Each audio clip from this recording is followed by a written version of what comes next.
Welcome to our weekly Christ in Our Neighborhood conversation where Joyce and I chat about Sunday's Gospel with Bishop John.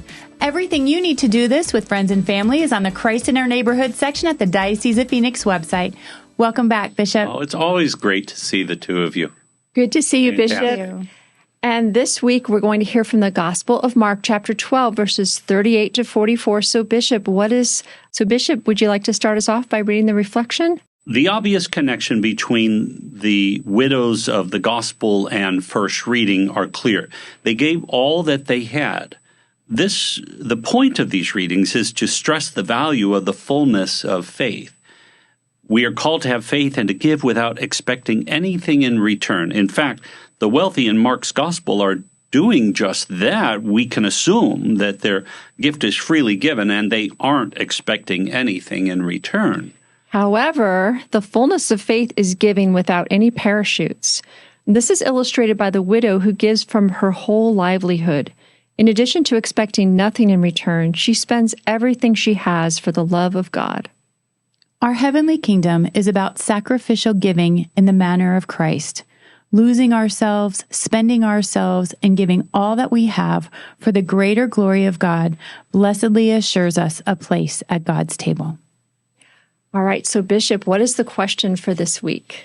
Well, what does your gift to God look like? I remember once, it was a very nice and very altruistic way of thinking for this young man.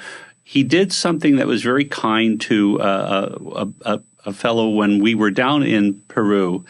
And it was his first time ever being out, kind of this environment of the U.S., so he decided to give something to a poorer person who was on the street. And I said, that was very good of you. And he says, yeah, I figure maybe I need to pay God back. And I thought, well, that's nice. It's a really good thought, but we can never, ever truly pay God back, as it's not a tit for tat. But for that age, that worked. And I think hopefully we grow out of that tit-for-tat idea, and where I might be getting a little praise, a little honor. That's expected for a young man. They get that attaboy, attagirl kind of praise, which is part of our moral development. But as we grow older, we should be thinking beyond that and growing out of that. And really, we're giving because it's just part of who we are. We don't even think about it. Of course we would give. It's just natural as part of being human, but more importantly, part of being Christian and being a one with Christ. So, what does your gift to God look like? It's really, hopefully, it's becoming more and more like the gift that Christ shows us in his own life, ultimately even by laying down his life for us. Right. Well, I think, when I think about the gift that I want to give to God, you're right, Bishop. I think as we get older, it changes and it becomes more of a habit. And what I've seen is that the joy that comes from giving, right? So there's a joy, but it's not that we're doing it for the joy. It's just that there's a joy in doing it. So when I think of the gift, I think of what happens when I've trusted and I've let go and I've let God allow me to be generous. I remember a former pastor of ours who used to always say that God is never outdone in generosity. So like the young man in your situation, you could never, pay God back.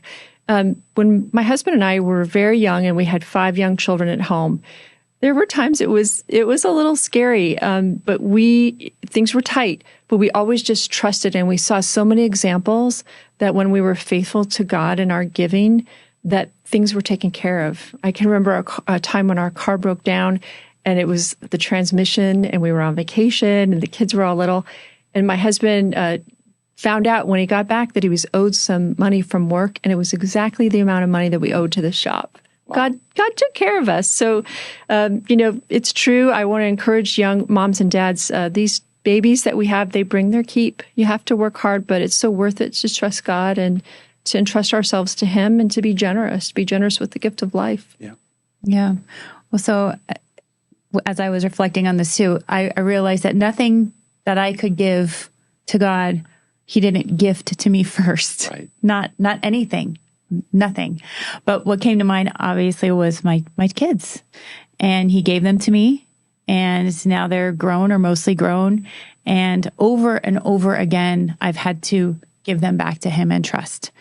And especially now that I can't control their lives or the decisions that they're making, I have to really trust. And sometimes I'll be praying for very specific things for them and then realize that might not be your will, Lord. So here they are again. Right. They are yours.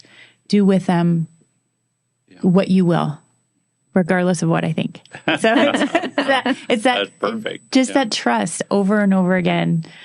And knowing that everything always flows from him. Yeah. Absolutely. Just add on to that, our Eucharistic prayer when the priest is getting the bread ready and the wine and the water ready to bless God, that's what they call the barakah. It's the blessed are you, Lord God of all creation, for through your goodness we have this bread we offer you. It used to be we have this bread we offer.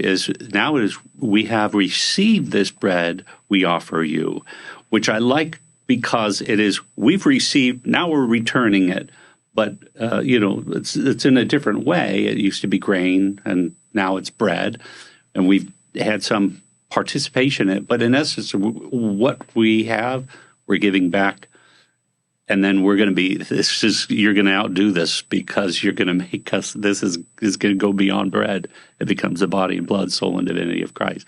So it's amazing. God can never be outdone. So true. So true. Oh, gosh. Well, Bishop, what is this week's text? Yeah, well, to give without expecting anything in return and without parachutes is true Christian stewardship. Our lesson on perfect stewardship comes from Jesus Christ, who gave his life for us on the cross. He gave his everything.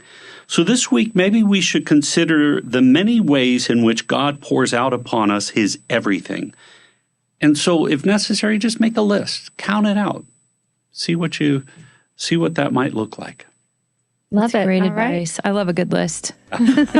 We'll see you next week. Thank you. Thank you, Bishop.